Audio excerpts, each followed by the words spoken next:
In sports, the scoreboard doesn't tell the full story, but Netflix does. Stories about dads who happen to be world-class quarterbacks and a battle for the heart, soul, and direction of the multi-billion-dollar business of F1. Whether you're a diehard fan or you're brand new, Netflix has the stories for every type of fan. You can watch these incredible sports stories like Quarterback, F1 Drive to Survive, Untold, and many more now on Netflix.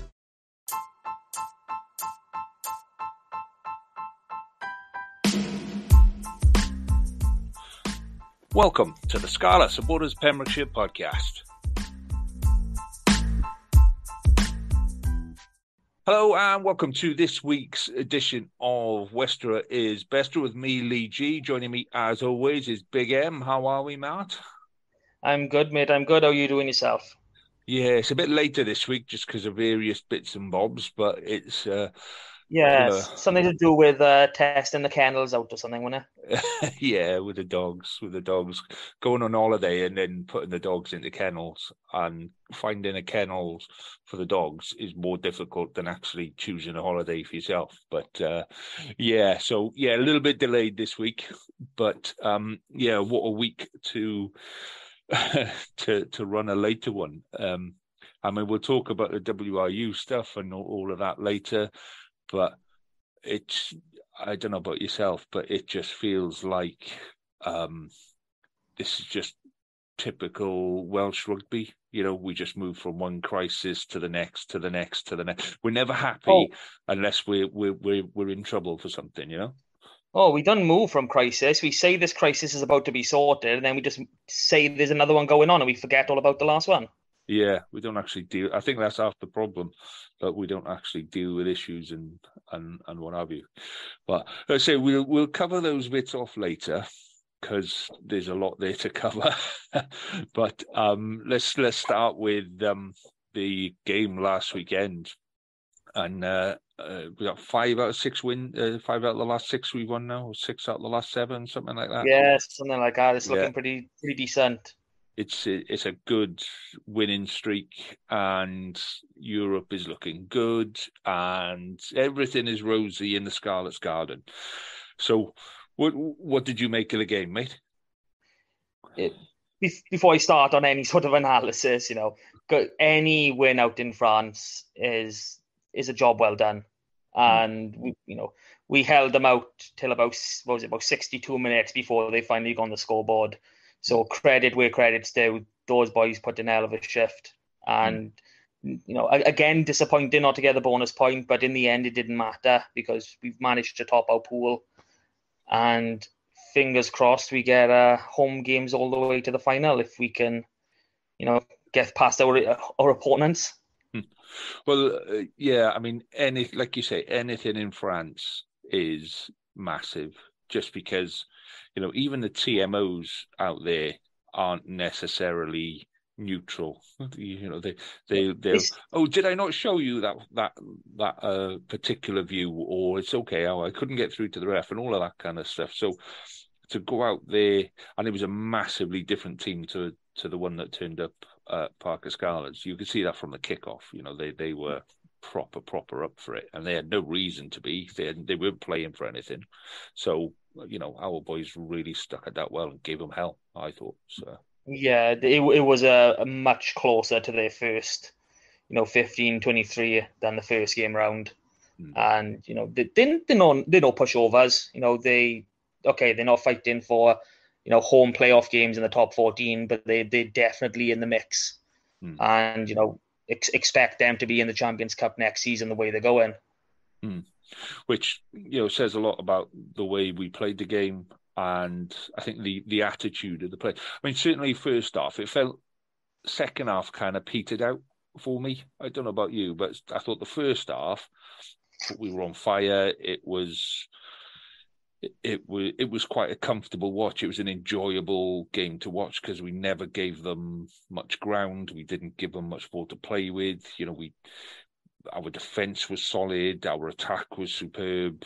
And it was quite a good game to watch because it felt comfortable, So yeah. I think second half, we went in with a 13-point lead, and we were thinking, okay, all we're not focusing on, pushing ourselves further. Let's just consolidate the win. So I think the mindset shifted, and that's what we saw as it came out into the second half. It wasn't as much of, okay, let's attack where we can as we can. It was more, okay, let's go for territory, let's just defend, let's do what we can, just keep them out of the game. And it worked. It's not the way I would have liked to have seen it done, but you can't argue with the result in the end. Yeah, and I think that's the key thing to focus on is the job was done. And we talk about turning the screw, which is, maintaining the ball, maintaining a position on the field and defending like hell, and just not giving the opposition any opportunity to get a foothold into the game, which we kind of did for large parts of it. I think there were a couple of bits at the end that we probably, look back and go, right, that was a bit of an error. But yeah, on the whole, I was impressed with the way the guys played. I really, really was. So yeah, it feels weird because normally we'd rabbit on for about half an hour about last week's game. But yeah, you know what I mean. Like, don't me wrong, we could rabbit on if we wanted. It wouldn't be that hard to focus on things. Like, if we're looking at some critiques from the game, I mean, okay, box kicking was everywhere. It really needs to be tightened up a little bit coming into this week. And for God's sake, stop throwing to the back of the line out. Oh my God. I'm just watching it and I'm going, why? We saw the mistakes we made last week. And we're just trying it again. I know you need to practice and you need to do things, but, be smart about it. Well, they've got 4 days of solid practice to rehearse that throw to the back of the line. And it's one of those things that, I mean, I used to be a tail gunner, so I used to love the ball off the back because if that goes right, you're just running straight at the 10 and 12 channel. So I used to love that. If that comes off, you're laughing.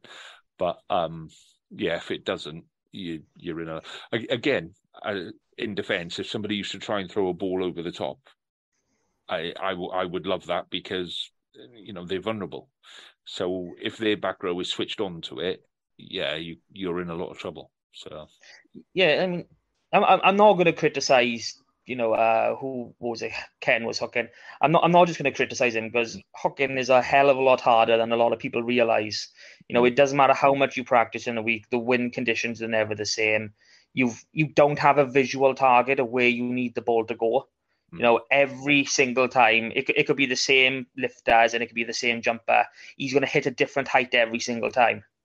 And then you've got to add in, the opponent's competing for the ball. There's a lot of variables when it comes to the line out, and for people to constantly go, oh, the hooker's not throwing properly, the hooker's not doing this. It's not just one person. It is a team effort. It is the full unit. So we can't just stick the criticism on one player. It's got to go on the whole unit. I think this is why hookers are such angry, aggressive people, because if a scrum goes wrong, they get the blame. Yeah, if a line out goes wrong, they get the blame. Scrum goes wrong, they get the blame. And then if they're not running riot through the back line, then what were they doing? But I mean, I thought the tries that we scored, were quite decent tries. Yeah, I liked our first try. I liked the move, our first phase of a scrum. I mean, needed work, don't get me wrong, but it was nice. Gareth Davis, putting his foot down and just brushing through one defender, and that was a lovely pass. Out to McNichol. It was really nice. And it kind of felt like this is the way Scarlets used to play rugby. This it was how we really played. Reminiscent of, I think it was the season we won the league. We played, I think it was the Ospreys, the game before the playoffs, and we had a similar, set play scrum, and we scored a very similar try to that, and it just reminded me exactly of that game and that try. I think when you look back at that season and you look at this season, we didn't have many players in the Welsh squad for that season as well, and we picked up a load of points through the Six Nations period, all being, we started at a much higher position in the league, but it was one of those things that just kind of came right through the Six Nations, and ultimately that's what took us to the end of the season. So I'm quite hopeful for a decent run over the next couple of weeks. I think the problem is that we're not playing Irish and Scottish sides. We're playing South African sides that are not affected by the Six Nations, which is kind of Yeah, we have faced a bit of a thumping with the scheduling this season. I mean, if you add in, the week before the internationals and the week after when they have, the rest period and the early training camp, we've played all 4 South African teams, and we've got Munster and Leinster in those 6-7 games. So we really we've been shafted. Yeah. Well, let's look at the Bulls for this Friday then. Friday. Game. Yeah. Playing a lot of Friday games, which is fine, but it seems to go through Dragons seem to play a lot of Sunday games, and we seem to be having a season of Friday games. So, but what are you expecting from this weekend's game? Well, as always, I'm expecting a nice big win. Looking at the Bulls and people, you look at the South Africans, and yes, they're all high up in the table. They don't win a lot of games outside of South Africa. It really shocked me when I started looking at it. I mean, if we take the Bulls, for example, they've only won away at Benetton and at Dragons this season. All their other wins have come inside South Africa. So, it makes you think, they're not as dominating as we all first expected. It's just they're so good on their own patch, and it's obviously different conditions for what a lot of the boys are used to. But give it time and we'll adjust. So looking at that and looking at the games they have lost this season, it seems to be that they break down teams over time. Yeah, and all we really have to do, and I know it sounds simple, and it's always going to sound simple because when you talk about how to win a game, it sounds a lot easier than what it actually is. But you just keep your defense solid, and you watch your discipline, compete at the breakdown, and that's more or less job done. Yeah. And the main thing that I've noticed in the past few weeks is our ball retention. It is getting better and better. We're not losing as many many turnovers to, them poaching or them counter-rucking. There are still moments, I'm not saying they're not, but us keeping possession has been getting much better. And I think that's something we need to take into this game on Friday night. I think, outside of, our own, 22 or maybe, 30 meters from our own line, we just keep the ball, because they haven't got the ball, they can't score. It's as simple as that. And the way we're playing, I think we could keep that ball for long periods of time. And see, that sounds like a really simple way of playing the game. They can't score if they haven't got the ball. But that's what I used to tell the sides when I was coaching them at under 7s, under 8s.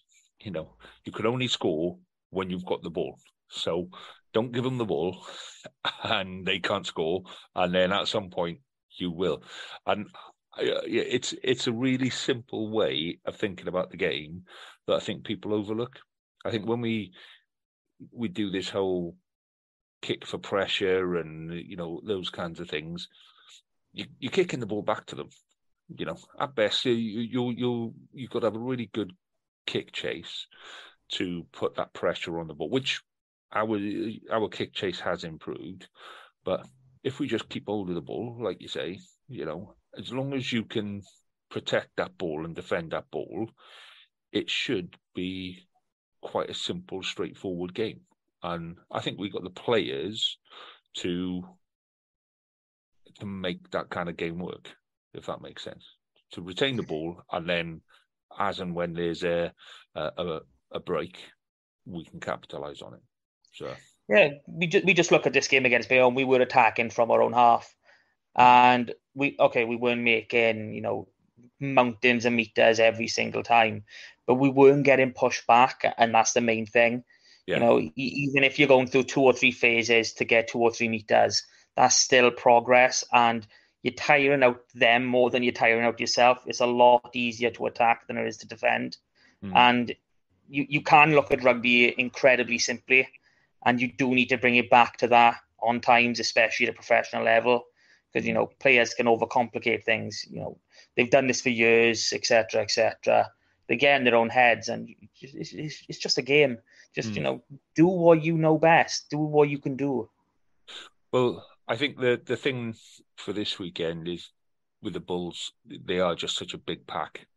So when we talk about retaining the ball, that's all well and good when it's a 50-50 pack. You're pretty much well matched, but the Bulls are a massive, massive pack, and I think our strength so far have been maintaining the ball outside, not playing that tight game, but retaining the ball further out, centres and wingers. And we got people like Dan Davis, who, again, is just on fire. Phenomenal. Yeah.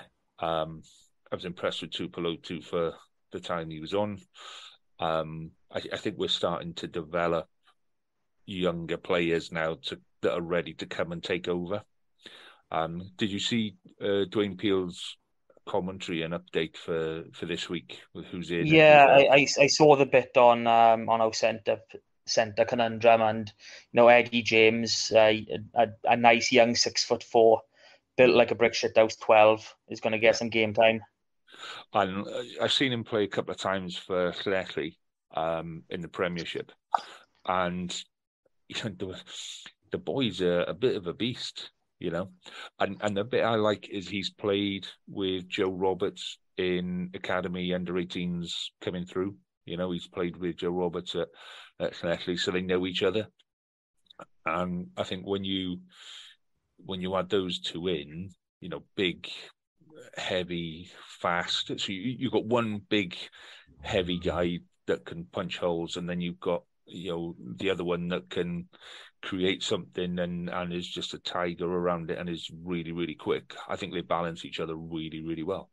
Yeah, and Joe Roberts is punching holes himself. I mean, I think in the last 4 or 5 games he's played, that 13 shirt is his. Unless he does something catastrophic, Foxy, Scott Williams, whoever wants that 13 shirt, you're gonna have to, kill him to get it. He's just been playing so well. Yeah, well, Foxy's out for a couple of weeks now with a calf strain, I think it is. Yeah. Scott Williams is out again to the end of the season with a hamstring surgery. He had a hamstring surgery, which it didn't look that bad when he did it, but sometimes that's the way these things go, and he was right to pull up and stop himself. But I think, as hard as it is to say, we know they're both coming to the end of their careers. They're not spring chickens.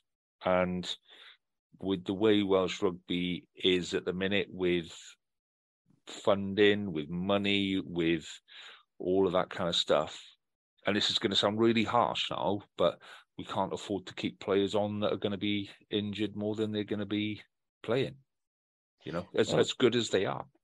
It's a business at the end of the day, and if you're not getting a return on your investment, they've got to go.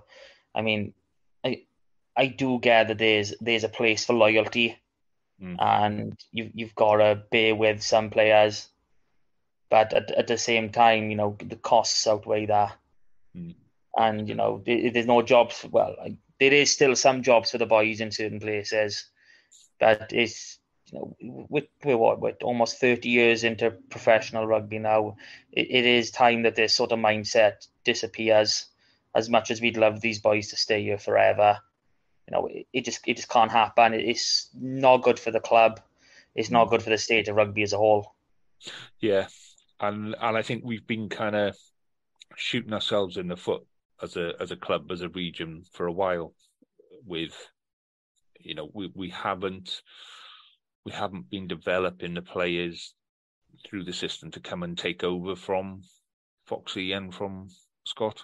We brought in Johnny Williams, who seems to spend most of his time injured, but he's younger and he's a really dynamic player when he's on the pitch. But, would I rather have Eddie James coming through and Joe Roberts coming through and showing what they can do, or would I rather keep hold of, those three that probably going to spend most of the next season injured? And let's be honest, the way the bandings work in rugby at the minute, those boys combined probably cost less than half of one of those players. Yeah, exactly. Yeah, and I think that's, it's one of those things that we have to be realistic about now, and that doesn't, it doesn't mean that we don't think they're fantastic players. It means that we're in a position where we've got a certain amount of money and funding, which hopefully, should be clarified in the next couple of days. And then we've got to make that money go as far as it possibly can. And if you're paying, in the update this week, it says Samson Lee's hopefully going to be back in March. Well, that's March, April, May. We might get 2 months out of him for this season. Even if he's back, I wouldn't play him. I just keep him on the sidelines, give him extra time to recover. One Achilles injury was bad enough. Now we're on tour. I know they're not rushing him. I know they're taking their time. But I wouldn't even consider this season, even if he is fit. And I think the thing is we've got young props coming through now. You look at, Harry O'Connor. You look at Kemsy Mathias. There's a couple of others as well that are kind of pushing to come through. So that is an area where we have worked on bringing younger players through. So yeah, and the Wales under-20s played on Friday night, and I don't think I'm wrong, but we had 2 tight heads in that team from our academy. We had 2 hookers as usual and 2 scrum halves because that's just what we do. We produce hookers and scrum halves. It's just what we seem to do at the minute. Yeah, and well, scrum halves, it was Archie and Harry, wasn't it? And we've got 3 international scrum halves in our club at the minute at the top level. So and I'll be fair to Gareth Davis. He's playing really well at the minute. He's got a bit of a bit between his teeth, and he is actually, giving it some oomph at the minute. So, yeah. Anyway, back to Friday's game. Yeah, I'm thinking. I just think they're going to overpower us up front. That's my concern. I think they're just too big, strong, powerful up front. If we can turn a couple of balls over and move it out, I think we're in with a shot. But I think we'll probably stick with it for first half. We may even go into half time in the lead. But that second half is going to be a serious test of where we are right now. Come on, mate. Have some faith, Willow. Come on. I've got the faith, and I think it's going to be a really good challenge for us. I think Ken has been really instrumental in where we've been over the last couple of months in this run. I think Ken, you've seen his face on the pitch, and you've seen the way you can see the passion that runs through him for the club. And without him on the pitch and without Foxy on the pitch, who's going to take that role to kind of drive people on, to wind people up, to go, come on, we're not having this, come on, do you know what I mean? So that there's a role there for somebody this weekend to step into that motivational shoe, to go, right, I'm this is what a leader does. Yeah. So, and I don't know. Well, hopefully it's a younger boy as well. Yeah, and that's what I was thinking, who's going to be that player, who they're going to give that captaincy to. Because I don't know who's next up. Is it Gareth Davis? And Gareth Davis has always been a bit of a quiet kind of a player. He's a Shingler, bit of maybe. Shingler was my thought, yeah.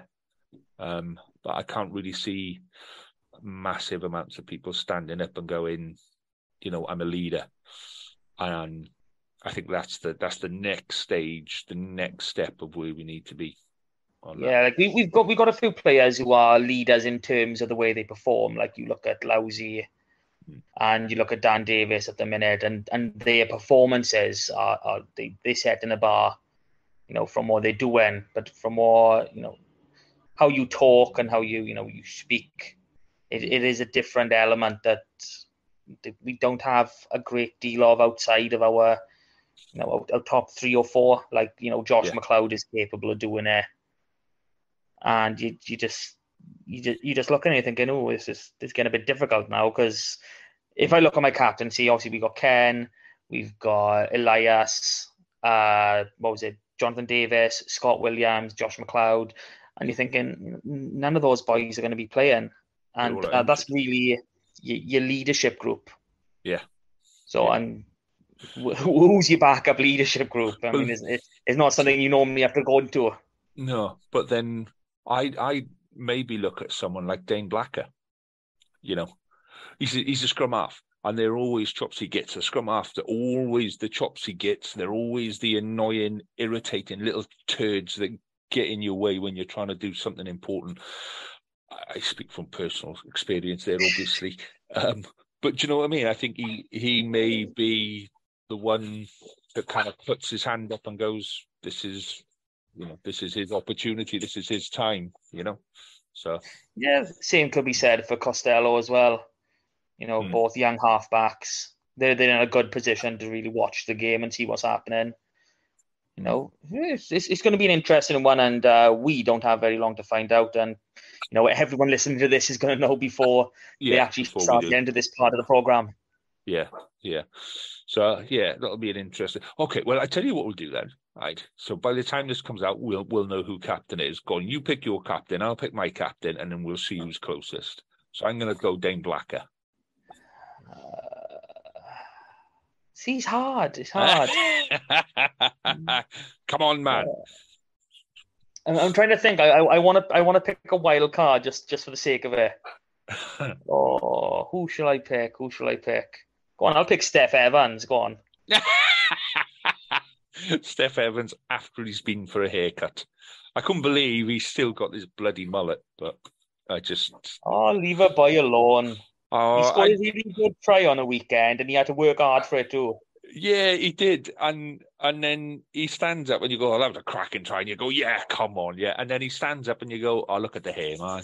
Look at the hair. Come on, dude. We can do better than that. They must be paying you enough to go and get a decent bloody haircut, fella. Do you know what I mean? But, yeah, there we go. I think it was either a mullet or dye it red. I think that's the only option there at the minute. Yeah, those are the two. That's all they do internationally. So, what's your forecast for this weekend then? What's your prediction for the Bulls game? Oh, as always, good win. So I'll say 33-26. Okay. So I put on my other podcast, on my rap podcast, I put us down for a loss. A very narrow loss by 2 points. And I just think, I think we're really going to struggle. I really do. So I'm going to go for a draw. It's what I'm going to do. I'm going to sit on the fence. I've seen cop-outs before, but Jesus, man, what's going on? No, I think it's going to be good to have that level of a test now. We've had so much positivity over the last kind of couple of weeks. So much has gone right for us that it'll be a really good test. And if we do come out of this game with a win, whether it's 1 point or 20 points or whatever, if we come out of this with a win, I think the effect that has on the rest of the season is massive. Do you know what I mean? I think if we can squeeze anything out of this game, that kind of defines the rest of the season for us. No, don't get me wrong, the rest of the season is focused on performing well in Europe. But I think if we can pull something out of this game, that makes that European side of it a lot easier and a lot better. So, yeah, I'm going for a draw just because sit on the fence. Robin. So while we're still talking Scarlet stuff then, under 18s played away in RGC last week. So if anybody watched Rugby Pub on Facebook last night, there were highlights at half time of last week's game, which you don't often see when teams are away in RGC. So I think RGC have upped their televisual communication systems. So it'll be on telly tonight at 10 o'clock. No, 9, 10 o'clock on S4C. So it's worth watching. Our under 18s this year are good. Genuinely. And by tonight, he means Thursday night. Yeah. Yeah, I'll have this done out tonight. But the under 18s this year are really, really good. I watched a bit of the Ospreys and Dragons under 18s. We took the Dragons 18s apart. We did not let them play at all. And they were champions last season, let's not forget. Yeah. And they went toe-to-toe with the Ospreys last night. Ospreys and Cardiff was a bit of a 50-50 game. And when we played Cardiff, we should have put them away comfortably because we were all over them and they just had one guy that kicked it 50 metres and every time we tried to pass, the wind blew it away. So, yeah, really confident about the under-18s this year. I think the Ospreys game is important now, that got called off, so that's got to be rearranged. So it'll be interesting to see if we can beat the Ospreys. I think we've got that sorted. I can't see Cardiff beating us down at the park. So yeah, at the training pitch. Yeah, still frustrated. I tell you, the face on the under-18s when they walk onto the park, yeah, you can just see them. They're that much bigger. Do you know what pride. I mean? Yeah, and I spoke to some of the Newport boys and some of the Cardiff boys last year actually about playing on the park. You know, so the Cardiff boys, it's not so much of a thing because they play on Cardiff Arms Park. Because it's a 4G pitch, it don't make any difference, yeah? So they're used to playing in that big atmosphere, but even they were a bit like, you know, us. It's a really nice stadium to play in, really like it, really enjoy it. You do get an atmosphere, even, you know, there's only a couple of hundred people there, but you get an atmosphere and it's lovely to play on a proper park. And then you talk to the Newport boys. Now, when you play in Newport, you play on Ystrad Mynach, which is on the training pitch where Dragons played last week, and they're like, you know, this is where you want to be. You want to play on these big parks. You know, love playing on these big parks. So, yeah, if we're trying to, how do I put this now? Because we're not allowed to poach at under 18s. You're not allowed to say to anybody, "Come over to us." You have to, if they've been released by the other academy, you're allowed to offer them a place, but you're not allowed to approach them and say, would you like to leave the Ospreys Academy and come to Scarlets Academy? Well, I mean, isn't there a way we can go, just here's our business card, if things don't go right where you are, give us a call? Well, that's kind of, you know, when you come to the Scarlets and you're playing on that big park and the boys talk, they all know each other and stuff, you know, they play Wales 18s together, they're all in college together, and that like atmosphere of I quite like playing at Parker Scarlets. You know, it's a bit of an atmosphere. I enjoy playing there. It just makes that conversation with them a bit easier. So, yeah, it's a lot of young players there to watch out for. I think our back row this year is absolutely superb. So, yeah, long may it live. Long may they're boys to watch for the future. Definitely, this year's under 18s are going to be pretty special when they come through. Mark my words, you heard it here first. So Scarlets under 18s girls are playing up North Wales on Sunday against the Dragons. So it should be a good game. Hopefully another win. You know, Dragons have lost to Cardiff and drew with RGC. So, you know, Scarlets 18s girls should be another good win.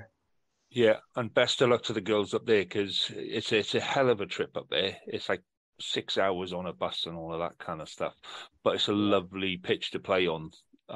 So yeah, good luck to all the girls playing on that. And we should probably try and do something for, interview some of the girls or something like that. Some of the management at the very least in the future. Yeah, we're not getting anywhere with the senior team, mate. No, we're not. We're going nowhere.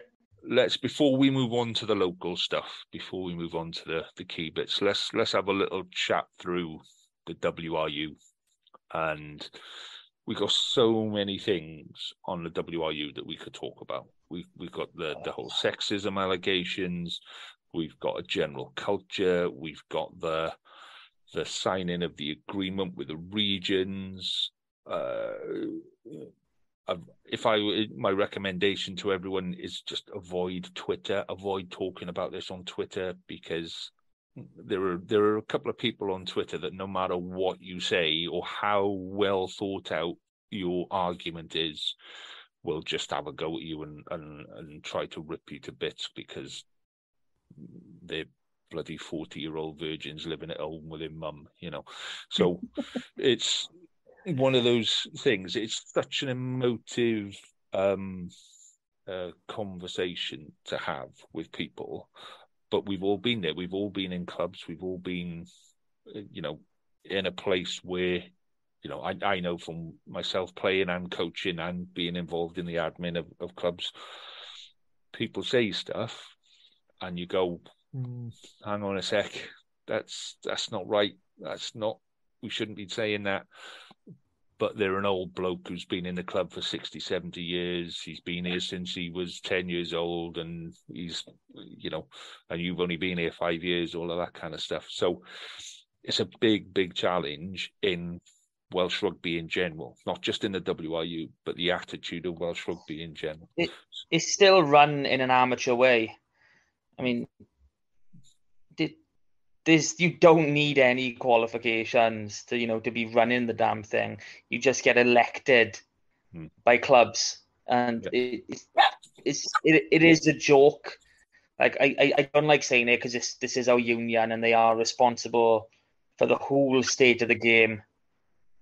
But you're looking at you got a bunch of amateurs running things. I mean, this is £100 million pound turnover a year business. And if you can't get a proper person or team in to run it, it's never going to be good. And like you've just said, there's still that attitude, they've been here for, 40, 50, 60 years. Just, it's just the way they are. Don't worry about it. It doesn't work like that. No. And I think the biggest thing I've taken from this week is I know they've said there's going to be an external investigation. But it doesn't matter if the investigation was internal or external. So long as the CEO is still in place, those people still answer to the CEO. That investigation is happening under duress. You're not going to get 100% truth, if any at all. I think this is... I'm almost... I'm not happy that this has happened, obviously. I think what's happened to particularly the women that we saw on the programme on Monday, I think that's absolutely disgraceful behaviour. But I'm glad that it's come out, because there's been so many people trying to bring this to people's attention over the last couple of years.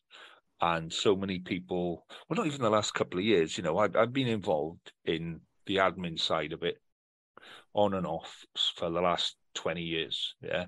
And I was a player for 15, 20 years before that. So, and all through that time, there's been issues with the way things are run, the attitude of people within clubs, the attitude of people at the top of the game. And it just never felt like, that we were going in the right direction. And I think some of that is... on the Rap podcast, we interviewed David Buttress, and he made a really good point that, and I agree with him on this, that the people who put themselves forward to run clubs do so with the best of intentions. You need people to run clubs. You can't pay people to run small clubs. Yeah, there just isn't the money going into those clubs. So it is volunteer. So we rely on those people to to run those clubs and to keep the base level of Welsh rugby in a good position. But you then get to that position where, as your club gets bigger, as your crowd gets bigger, you start paying players, that you have to change your attitude. And I don't think there's the leadership inside the WRU to say, right, okay, you're in this level, this is how you run the club at that level, or these are the guidelines at which you run the club. And when you get to the top of the game, these are the guidelines of how you run the whole of the game. I think they're so scared of the people at the base of the game that they've kind of grown up with. They've kind of been around for the last 40, 50 years. They're the people that will put them in that position, and they're scared of annoying them in case, the backlash from it. And I think that's where you get the bit about the professionalism, that those guys are there with the best of intention, guys and women. I think some of the women that I've seen run rugby clubs are fantastic. 100%. I mean, there's not enough women in our local rugby clubs, because I can honestly say there's dozens of clubs that have got women especially involved in the minis and junior sections. Yeah. And they go above and beyond, and they do so much. It's unreal. When you think of rugby, you don't automatically think of women, but you go to any pitch on a Sunday, and the amount of women who are involved in setting that up, and a lot of them are more backroom than hands-on coaching, but they do so much. I mean, they do absolutely everything. They, even the little things, the washing the kits, they're making sure all the equipment's tidy. And, 9 times out of 10, it is a woman who's making the food for the kids afterwards. Yeah. They are so valuable to the game. And I think the difference is they come at it with a different attitude to men. So I noticed that when I was playing, and I see it now in, be careful where we say this now, I see it now in rugby, where you might, so when a training session is organised, yes, so I watch training sessions out my back window, and those training sessions will usually be at 6:00, yeah. And when you talk to coaches, why is it at 6:00? Oh, because that's when we've always had training. That's when we train. We train at 6 for juniors. And you go, yeah, but why? And there's no justification for it. And then you talk to the mums and you go, oh, do you know what? 6:00 is the worst time to train, because you can't, by the time they come home from school and then they do their homework, and then you haven't got time to have tea before you go out, and then you've either got to pull tea forward, and then the kids aren't eating with the family, or you've got to wait until after, and then it's like 7, 7:30, 8:00 before they have tea. So, we don't think about it in the same way. We don't think about that logic side of it that female administrators of the game do. And it's things like, so Yolo in academy having a weight session at 7:00 on a Saturday morning, to get to that weight session at 7:00 on a Saturday morning, he needs to leave here. It's 1 hour and 15 to get there. Yeah, you've got to be there 15 minutes before, so you've got to be there 6:45. So he's got to leave home at 5:45. He's got to leave home at 5:30 in the morning. So to be ready to leave at 5:30, he's got to get up at 5. Yeah, that session at 7:00 on a Saturday morning is not organised by a woman, because a woman wouldn't organise. Do you know what I mean? And yeah, I that's do get the bit you. we miss. Yeah. I don't understand why the training sessions are that early for, especially for for anyone in rugby. Honestly, you don't play your games at 7:00, 8:00, 9:00, even 10:00 in the morning at that level. Your games are 7:00, 1:00 on. Yeah, 1:00 onwards. But so your training routine needs to be matched around that. Yeah, but that's the different kind of perspective that a woman or a mother would bring to that. And I know we're talking about junior level and stuff, but where my boy's been playing for clubs in the past, and I go, no, just don't go say anything. Just let them carry on. And they see, usually I'll know the coach, or I would have played against the coach, or whatever. No, just they know what they're doing. Leave them crack on. But the wife's like, no, this doesn't make sense. I'm going to go and have a conversation. And again, that's the difference. These are all the things that we undervalue, and that's what we need. That kind of stuff in rugby now, where people go, this isn't right, so I'm going to go change it. Yeah, and I've been guilty of not changing stuff in the past. We need women to change stuff. Yeah, I'm with you, but I can admit I'll hold my hand up and go, I've seen some stuff and I've gone, they really shouldn't be doing that. That's either not safe or that's pretty dangerous. They need to stop it. But I haven't said anything because I'm not the one coaching. Where I can say my wife saw it, she'd be straight over there, she'd be shouting at them, going, "You don't do that! No, stop it now!" Yeah, and I think the problem is that people like myself and yourself, there's thousands of us out there. There's people listening to this podcast now that going, yeah, I've seen stuff in the past that I should have stepped down, and I should have stamped on it. I should have done something, and I can see that in the past, and I think now that's why it's good that all of this is coming out, because we need to have that open conversation as a nation, about the culture within our rugby clubs, about the culture within rugby, about the culture and not even just towards women, the culture towards each other. But if you go to a rugby club now and you go, I've got an idea that's a little bit different, you get laughed at the club. I've been asked to leave clubs. Yeah.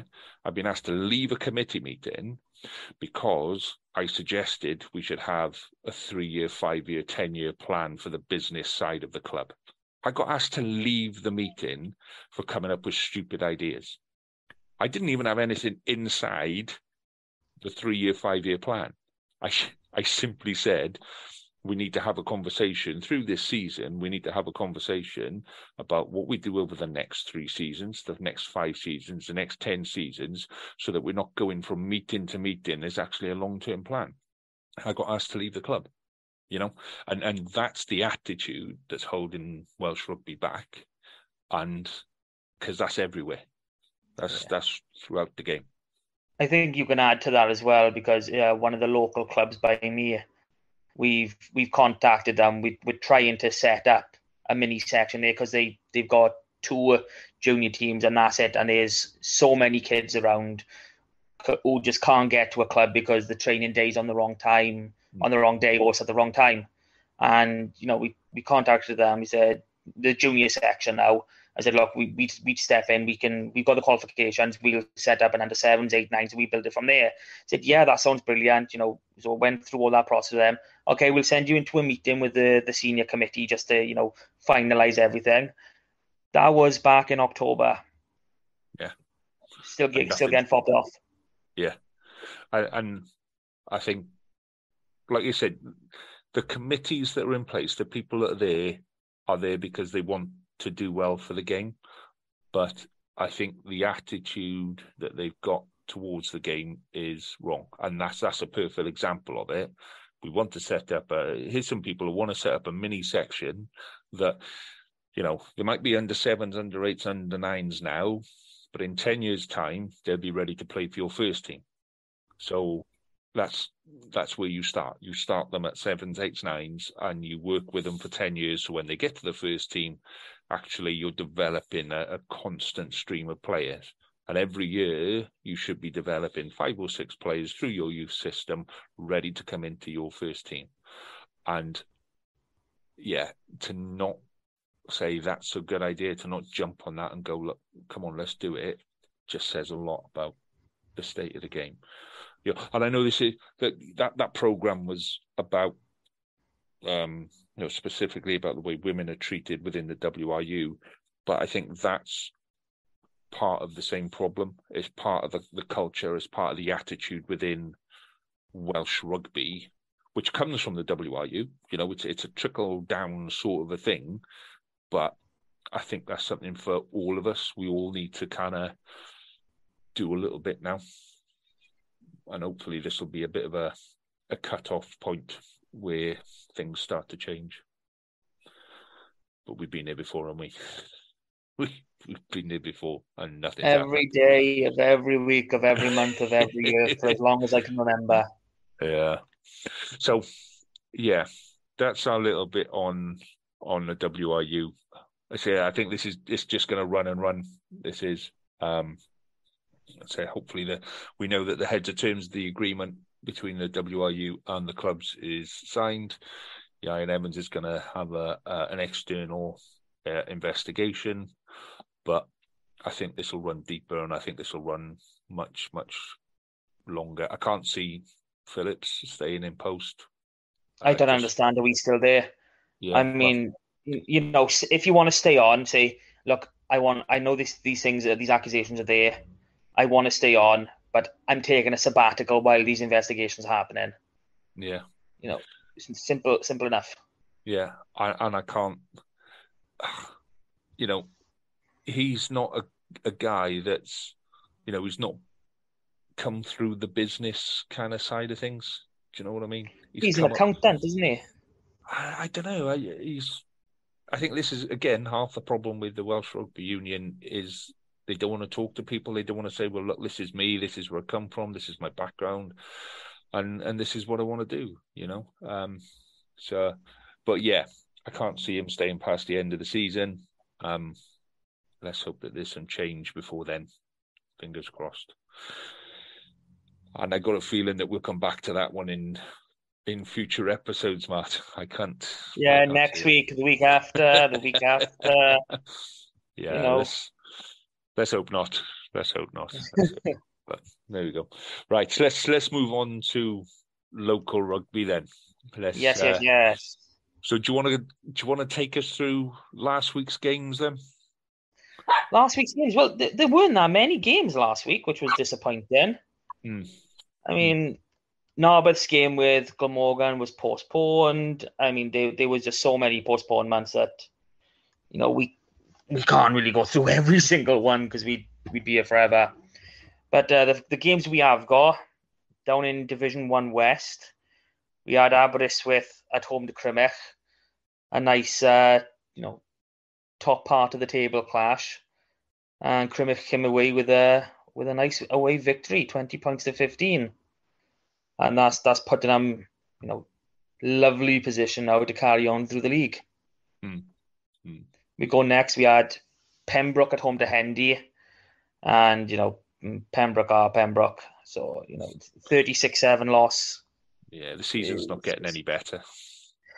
It's hard to take. It really is. They just can't buy a win, and I feel for any team who's in that position.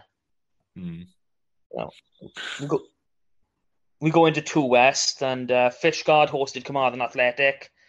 I was back in Fishguard. I was hoping they'd do it, but came up just a little short.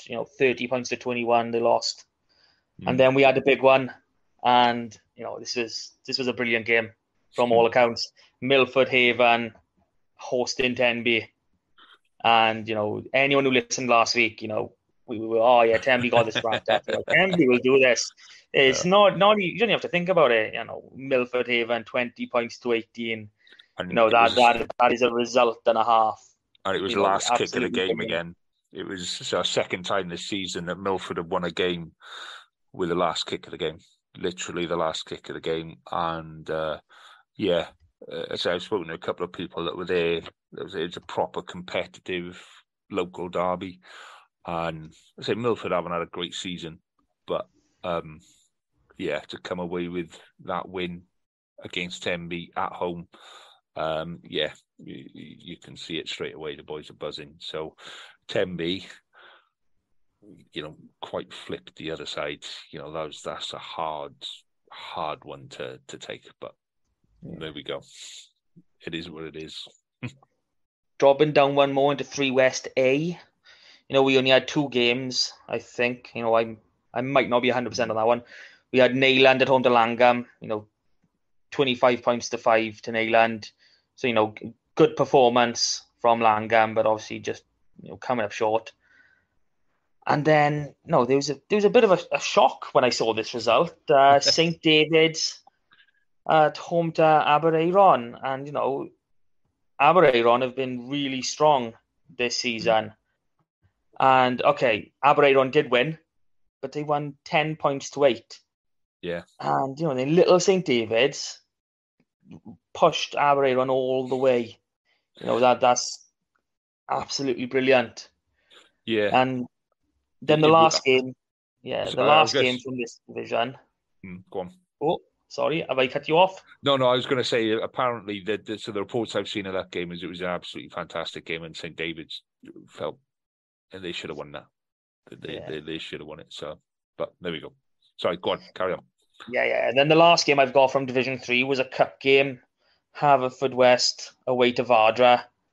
And, Haverfordwest, they haven't quite had the season they were hoping for. And, they're now out of the cup. They lost 16 points to 13, which, it's devastating losing in the cup, but losing by a single score, it makes it worse. Yeah, but okay. So, I covered off the under 18s boys. Yeah, I forgot that the girls played on Sunday as well. So yes, they did. Round robin. So they beat the Ospreys 22-18, didn't they? Cracking game. From what I've read, had a massive lead, and then the Ospreys came back towards the end, but the result was never in doubt. Yeah, I think they basically put them away by the end of the first half. Changed like about 8 players for the start of the second half, but fair play to them. They're playing really, really well. They're playing some really good rugby, and I need to remember to do that bit in the Scarlets bit. After I've just spoken about the WIU and sexism, and I forgot to put the girls' score in with the Scarlets score. So my bad on that one. Yeah, so let's just, we've had it here first that there's an unconscious bias from one of the members on this podcast. Oh, don't start that. Oh, Jesus Christ. Oh, I'll shut my Twitter down. No, we'll I'm only joking. It was a shame, actually, that there were the issues with their home setup. Oh, I know. But because it would be nice to see more of the under 18s girls. I say I'm involved in the under 18s boys because of my boys, so I get to see most of those games. So it's a shame, really, that the under 18s girls isn't part of Rugby Pub. That would be good. It's not just that. I'm not a big fan of the season setup. I mean, they're only on for 5 weeks, and I know we're the Scarlets region, and I know technically we're covering North Wales with that. But if you want to watch the under 18s girls, just to take your own daughter, because I know my 6-year-old would absolutely love to go to a game like that to see the big girls playing. The closest one is either down in another region or up somewhere near Wrexham. And when you got 5 games to choose from, you can't exactly plan long term ahead. I think it was only a month ago we found out about all these fixtures.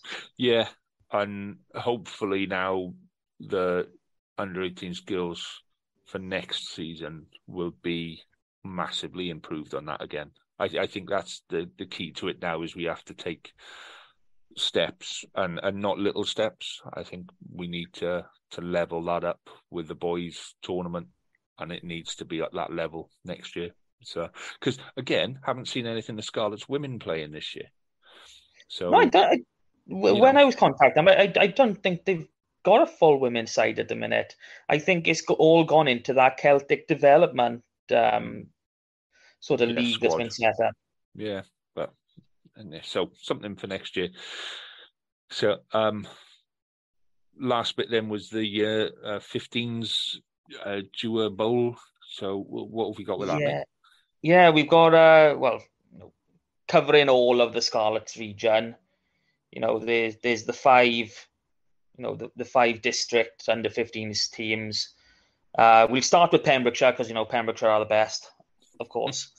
And they were in the bowl. They had RGC South at home, and cracking start to the second portion of the competition. 47 points to 14, brilliant win.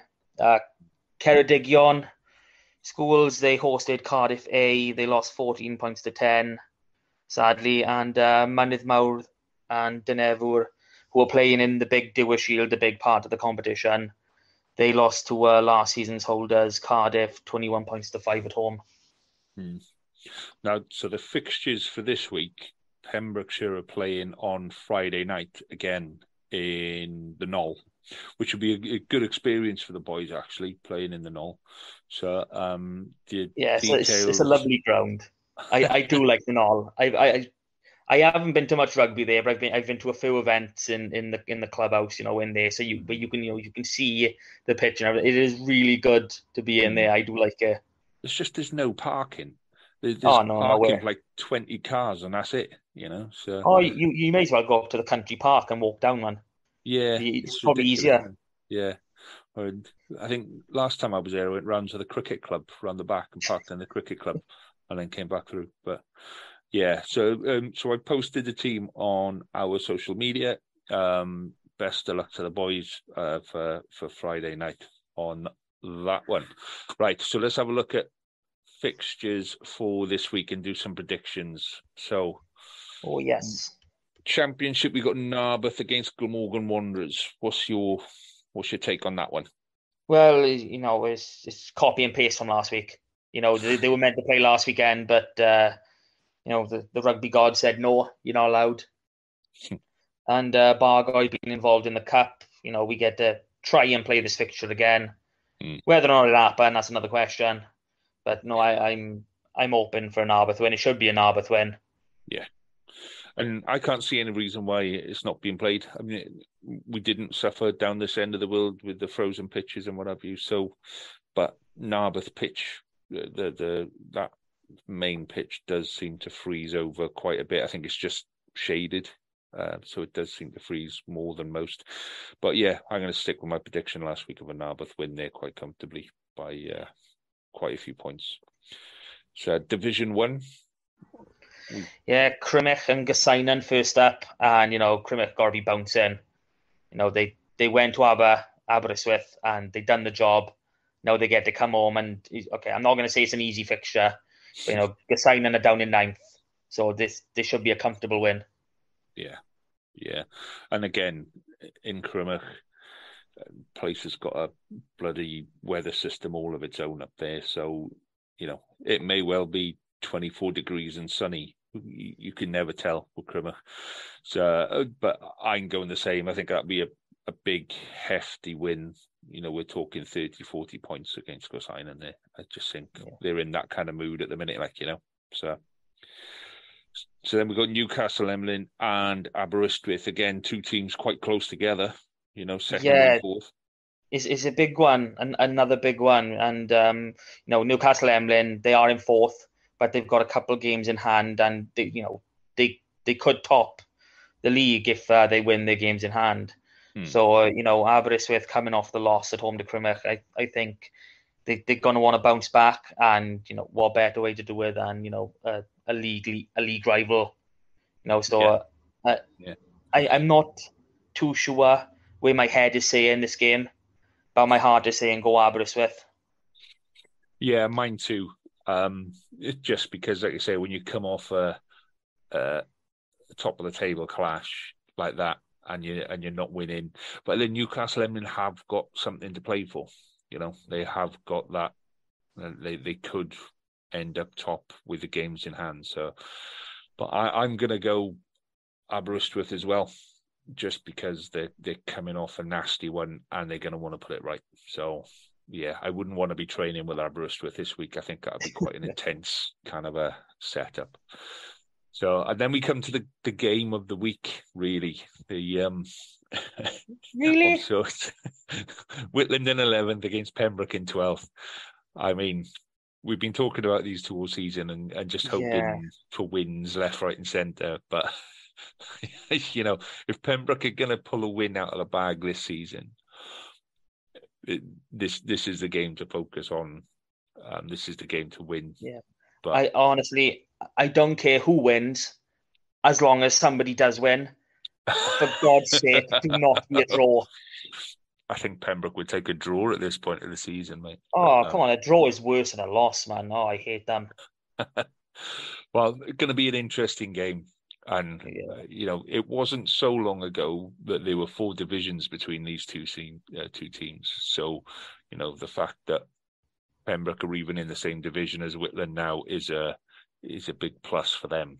And they will find a bit of pride in there somewhere. They've got to pull something out. They've got to focus on the games that they can win. So I'm going for a Pembroke win. I'm going for a Pembroke win by 5 points. Yeah, I'm going to go for a Pembroke win by 5 points. Yes, I'm going for a Pembroke win. It's just like, can't get away from you, man. Hard work, man. Hard work. So who we got next then? Division 2 next. We've got Pontyberem at home to Milford Haven. Now, Pontyberem are winless this year, and Milford Haven have just had a massive scalp over Tenby. So I wonder who I'm going to back for this one. I guess it's interesting. I was looking at the table earlier. Milford have actually lost the same number of games as Tenby have now. But Milford have got so many, I think they've got 3 games in hand over Tenby. So if they do put a bit of a run together, I know they're the 11th in the table now, but if they do put a bit of a run together, then they could quite comfortably kind of move up the table. Mid-table. Yeah. Yeah, it's the same in every league at the minute. I mean, so many games have been cancelled. And, I was actually looking at a news article earlier. I think Rydfelyn, who were down Pontypridd way, there's only 18 weeks left in the season, and they've got 17 games to play. And, obviously, and you've got the 5 Six Nations weeks in with that as well. Yeah. Midweek rugby then. It's a tough job, and it's not just them, it's everywhere. Yeah. And that's why I'm a fan of summer rugby, but there we go. Yeah, so we're both going for a Milford win, and then we've got Tenby and Fishguard. Tenby at home to Fishguard. It's not easy. I know there's some disparity in the league, but same thing again. Games played. It's not that easy to pick a winner between these two. I agree. I think it'll be close, and I think home advantage will keep Tenby there, and losing against Milford in the same way that Aberystwyth will be a bit intense this week. I think training at Tenby will be a bit intense this week, and there'll be a bit of fire in that game, shall we say, for this weekend. So well, now you've given your prediction first. I'm going Fishguard. Let's be different. let's separate. Cool. So let's have a look at Division 3 then. Who have we got in Division 3, mate? I got Cardigan at home to St David's. Ooh. 7th against 8th is two sides that like to play rugby. They do like to throw the ball around. They like to play rugby, and St David's such a small place. It's good to see them not getting a battering every week. So I'm going to go St David's. I'm going to go an away win for St David's. Oh my God. This is getting more difficult, It's really weird saying this, but they had a really good loss on the weekend. Yeah. And I'm hoping they back it up. So yeah, I'm St David's as well. Yeah. We are allowed to agree. We don't have to. Yeah, but it's not nice to have to be agreeing all the blimmin' time. It's like we got to have a few games different, man. All right then. Okay. So Langham against Pembroke Quins. So I got no choice on this one. I've got to go Quins on that one. So happy days then. We all love Langham. Everyone does. Yeah. The Scottish, the Irish, the French, they love Langham. Everyone does. It's not a choice. I'm sure Langham must be the smallest. It's not a town; it's a village. To have a rugby team playing The smallest street to have a rugby team. Well, there are 2 streets in Llangwm. There's one that goes straight through, and then there's one that goes along the water's edge. So technically, it's a 2-street village with a couple of housing estates on it. But it's a tiny place, so the fact that they're even there is good. But I just can't see them coming anywhere close to the Quins. Quins have had 4 games cancelled now, 4 games postponed. So they're going to be, keen to get back on it. So, yeah, it's a win for the Quins for me on that one. And then the next game, Neyland against Aberaeron, on paper, that looks quite a close game. Yeah, I mean, this is a weird one for me because, Aberaeron, I mean, they're not losing, but they're on a bit of a slump, this year. 8-10 away to St. David's. They beat Tregaron 29-7 at home. But at the start of the season, they beat Tregaron 66 points to 17 away. So I'm not quite sure what's going on there. There seems to be a big dip in their performance. So I'm going to go with the home team. I'm going to go with Neyland for this one. Yeah, I know what you mean. And they've had Aberaeron cancelled a couple of games as well because of the pitch. So, maybe that's kind of interfering with their, you do, don't you? You get onto a run, you get into a bit of a system of this is what we do. So, yeah, I'm going to go with Aberaeron, but I wouldn't be surprised to see Neyland turn them over at home, but I'm going to go with Aberaeron on that one.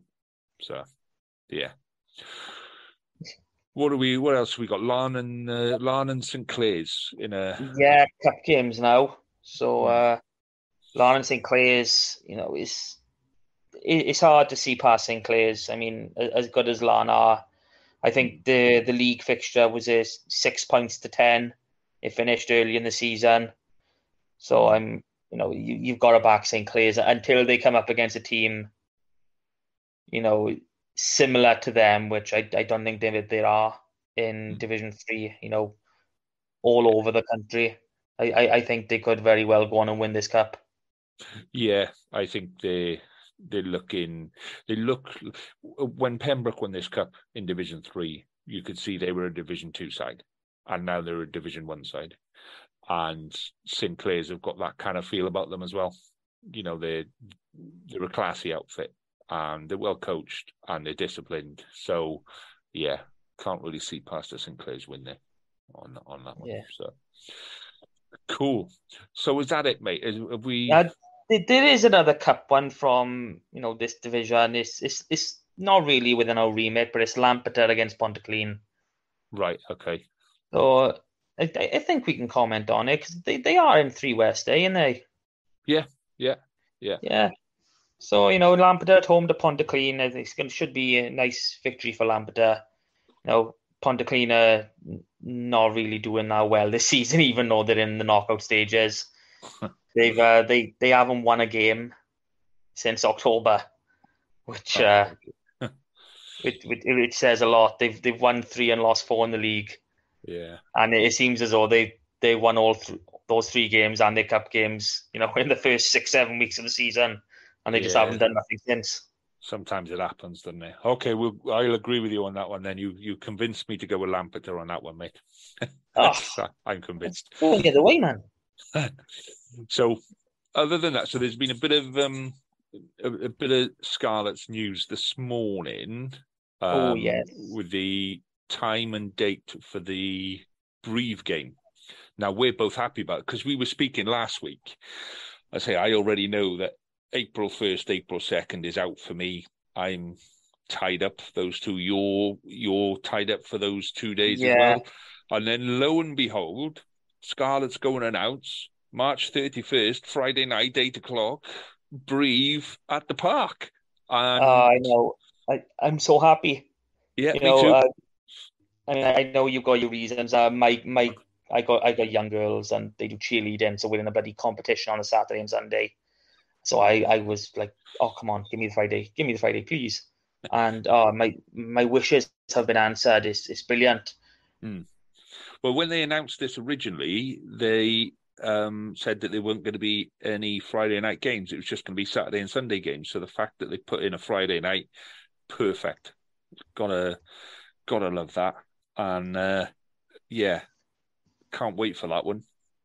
Were you there for the what was the last one that we La played? Rochelle. Yeah, were you there for that one? Yeah, I was there. I wasn't a season ticket holder at the time, so I was in some of the extra seats in front of the West Stand at the bottom. Cool. I was with my boy.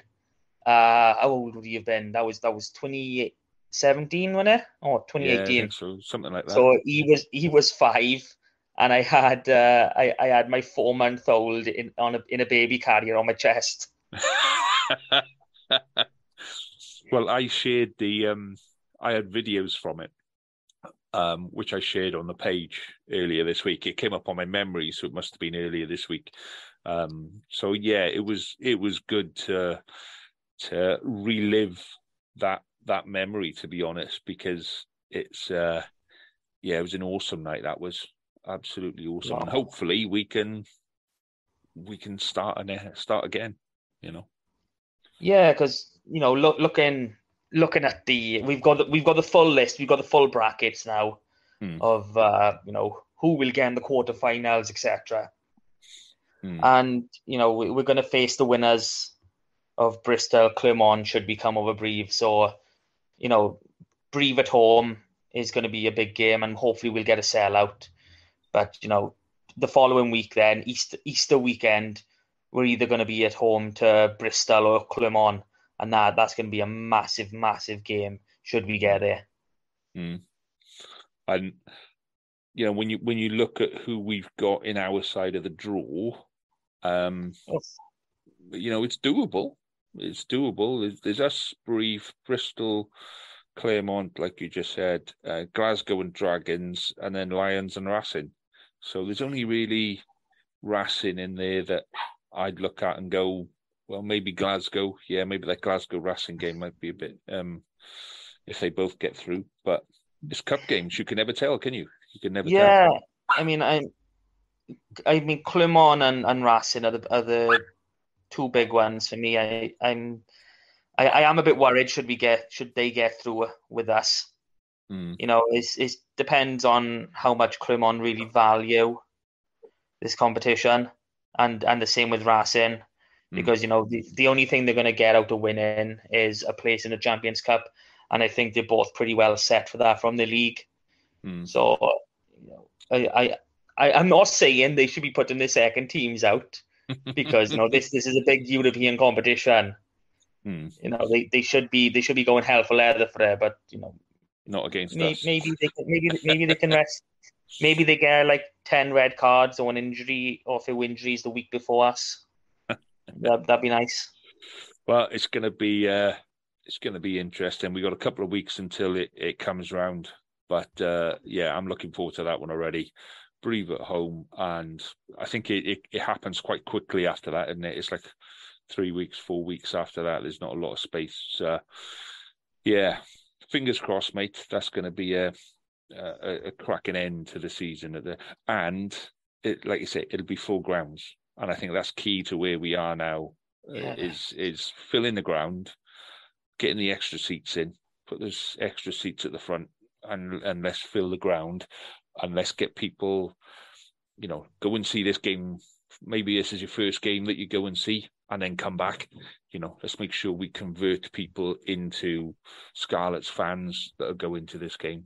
So yeah, I mean this, the 4 games, so the 4 group games, it's given us top spot, and I mean it's given us an opportunity to have a home round of 16, a home quarterfinal, and a home semi-final. And if we do manage that, I mean, we're talking in excess of £3 million if we sell them all out. And that is, with the state of Welsh rugby as it is, that's massive. That's more than half your squad. That would be unbelievable. Yeah. So we got one more thing to talk about just before we finish. So it's a rumour that we've heard. And we just want to throw our hats into the cap on this one. We don't know if this is true or not, but apparently the announcer at Scarlets is leaving, and I don't know if that's straight away or end of the season, or even if it's true. We don't know. But what we would just like to say is we're up for that, and we Matt. Yes, we'll take on half a match each. Whichever one of us is more tired, we'll do the first half, and the one who's more lively can do the second half. I think what a great opportunity for the Scarlets to have a little bit of fun, a little bit of competition, and get members of the public in. Because if you said to people, "Do you want to be an announcer for the?" and I know it's important and all of that kind of stuff, but we could have halftime competitions, and we could even have competitions in a barn or whatever, just to kind of get people involved. And I just think it would be a really good way of getting somebody that maybe they're not expecting. Maybe they're just kind of, I don't know, somebody normal that isn't an already a media person sort of thing. But yeah. No, I 100% agree with you over there. I mean, there's things to look at here. Whereas, if this does turn out to be true, obviously they pay the stadium announcer, and you can get Scarlets fans. You can come in half a game or full game or whatever. You could get people to do this for free. Yeah. People would absolutely love to bloody do this. You've already got people in the comms in that sort of area to keep an eye or whatever. So just bring some people in. Obviously, do a bit of vetting first, make sure they're not gonna put you really in deep somewhere. Yeah. And just give it to the fans. Let's have a bit of fun with it. Maybe, like you said, do a competition. Let's say next season, 20 people are going to come and do our stadium announcers, and whoever you vote for is the best is going to stay on. So how's about this then, right? How's about this? So we'll put something on our Facebook page, right? And like 2 lines of text, 3 lines of text or whatever. And we'll get people to record it and send it in to us. Yes. And then we'll do our own little thing. How's that? Does that sound cool? That sounds awesome. Both languages? Yeah, well, that is the other thing. It's got to be both languages, isn't it? But we'll do that on the page, and we'll see if people can post their videos on there, or they can send us in a clip or whatever, and then we'll have a crack at it as well. Something to do through the Six Nations, isn't it? So cool. So I think that's one as well that's going to be quite interesting, because we all miss Tomo. Tomo was great, but we'll find somebody that has got that same sort of attitude. And so, on that note, my friend, we are done and dusted for yet another week. Oh no, we aren't. We're not. Go on. What have you got? Another one. Scarlets event. Run by Crease 16, the supporters club, free to join as always. There's a meet the management evening next Tuesday, so that is, let me get my dates up right, I don't want to mess this up. The 31st? I think it is, was it? I've lost it. Is it? Yeah, it's the 31st. Tuesday the 31st of January, 7:00 in the Scarlets, a meet the management evening with Simon Mudderak, John Daniels, and Phil Morgan.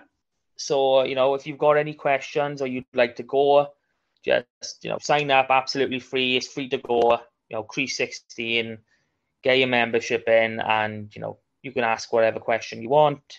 There'll be a set list of questions, but I've been told there's going to be a bit of an open mic as well, so people can respond. So if you've got anything you want to ask, anything you want to know, Crease 16, get in touch and, get yourselves there, because you're not going to get to know more information than by straight from the horse's mouth.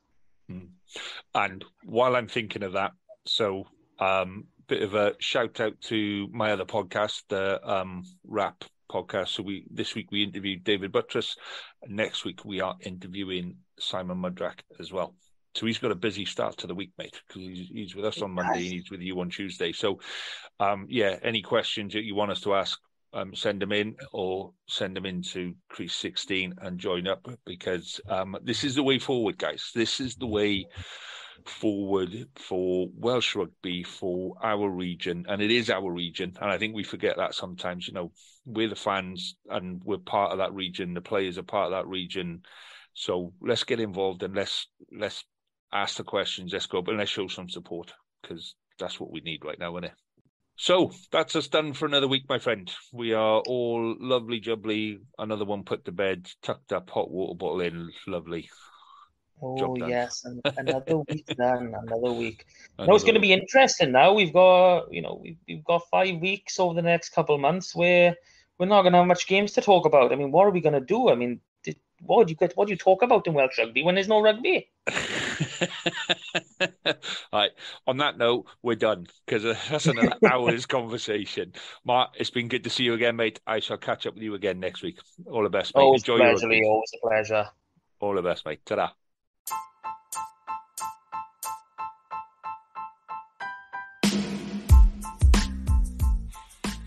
You have been listening to the Westerer is Besterer podcast from the Scarlet Supporters PEMS team. You can follow us on Twitter on Scarlet PEMS, find us on Facebook with Scarlet Supporters Pembrokeshire, or email us on scarletspems@gmail.com. And remember, West is best, but Westerer is Besterer. Cheers. Sports Social Podcast Network.